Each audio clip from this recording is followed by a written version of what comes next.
sauvages ou spectaculaires.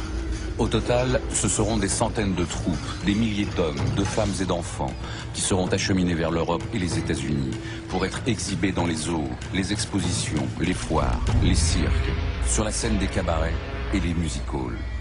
Transportés comme des animaux rares, ces hommes savaient-ils qu'ils allaient devenir, malgré eux, les acteurs des fantasmes de l'Occident?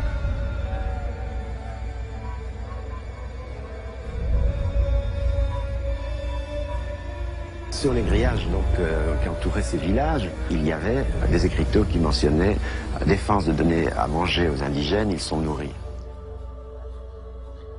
Ce sont les êtres les plus primitifs jamais découverts à ce jour. Il nous a fallu plusieurs semaines pour les approcher et les étudier. Leurs facultés mentales sont extrêmement réduites. Ils sont particulièrement agressifs et n'ont aucune décence. Et la plupart de leurs habitudes sont répugnantes. Ce sont les sauvages les plus proches de l'animalité.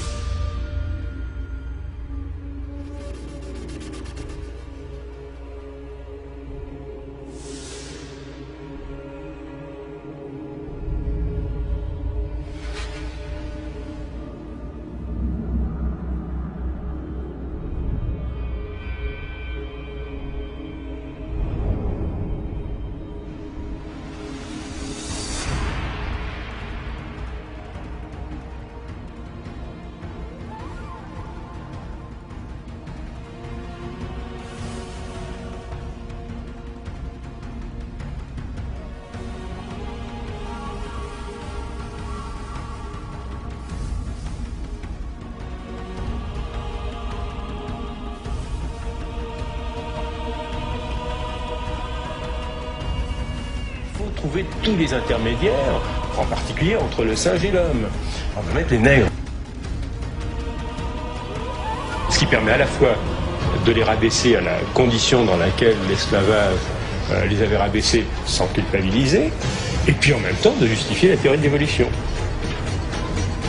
Il existerait donc des races qui seraient plus à même à être civilisées ou à assurer le développement de la civilisation chez les autres.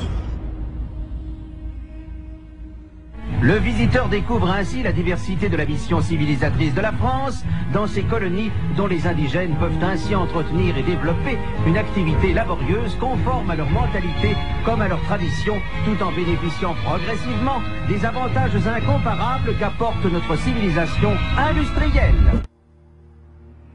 Ces créatures